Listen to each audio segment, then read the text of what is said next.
ఈ సమయంలోనే అమిత్ షా హోంమంత్రి బిల్ ప్రవేశపెడుతున్నారు. ప్రధానమంత్రి అయినా, ముఖ్యమంత్రి అయినా, మంత్రులైనా నెల రోజులకు మించి 5 ఏళ్ళు శిక్ష పడే కేసులో నెల రోజులకు మించి జైల్లో ఉంటే వాళ్ళు పదవి కోల్పోతారు. ఇది ఆ బిల్లు సారాంశం. శిక్ష పడే సెక్షన్లో ఉంటే చాలాసార్లు అంతే కదా, మీ మీద పెట్టిన సెక్షన్ల ప్రకారం మీకు 5 ఏళ్లకు మించి శిక్ష పడే అవకాశం ఉంటే, అలాంటి కేసులో మీరు నెల రోజులకు మించి జైల్లో ఉంటే మీరు ఆటోమేటిక్గా పదవి కోల్పోతారు.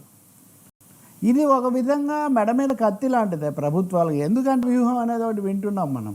అంటే సిబిఐని, ఆ తర్వాత ఈడీని, ఆ తర్వాత ఇన్కమ్ ట్యాక్స్ డిపార్ట్మెంట్ని, ఈ మూడింటిని కూడా బీజేపీ వ్యతిరేకమైన లేదా బీజేపీతో లేని నాన్ బీజేపీ పార్టీస్ను లొంగ తీసుకోవడానికి ఇష్ట ప్రకారం దుర్వినియోగం చేస్తున్నారు. ఈ త్రిశూలాల్లాగా వీటిని ఉపయోగిస్తున్నారు. వాళ్ళే వెళ్ళి బీజేపీలో చేరితే వాషింగ్ పౌడర్ నిర్మాణి అదేమి లేకుండా పోతుంది. ఈ మాటలు మనం వింటున్నాం కదా. ఇప్పుడు మిమ్మల్ని నేను అరెస్ట్ చేసి ఏదో ఒక సెక్షన్లలో పెట్టి ఏదో కారణంలో నేను నెల రోజులు మిమ్మల్ని పెట్టాను అనుకోండి, లేదా కోర్టులకు సెలవులు ఉండవు, లేదా కోర్టులు జరగకో, వచ్చే వారానికి వాయిదా పడో, కోర్టుకు వెళ్ళాక ఎవరు శాసించలేరు కదా. ఏదైనా కోర్టు కనుక ఖచ్చితంగా ఒక తీర్పు చెప్పే వరకు ఒక వ్యక్తి దోషి నిర్దోషి ఎలా నిర్ణయిస్తామండి? 13 ఏళ్ళు జైళ్ళల్లో ఉండి కూడా నిర్దోషులుగా ఉండిన వాళ్ళు కూడా ఉన్నారు. ఇప్పుడు అవినీతి లేదని కాదు, అవినీతి చాలా ఉంది.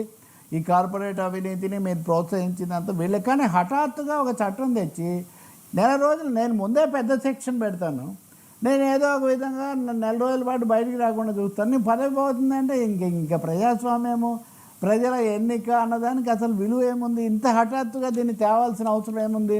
అది కూడా రేపు ఉపరాష్ట్రపతి ఎన్నికలు రాబోతున్నాయి. బీజేపీకి ఏమో మెజారిటీ లేదు, ఇతర పార్టీల మద్దతు మీద ఆధారపడి ఉంది. బీజేపీ ఏతర రాష్ట్ర ప్రభుత్వాలను వేధించడానికి సెక్షన్స్ వాడుతున్నారు. అనేక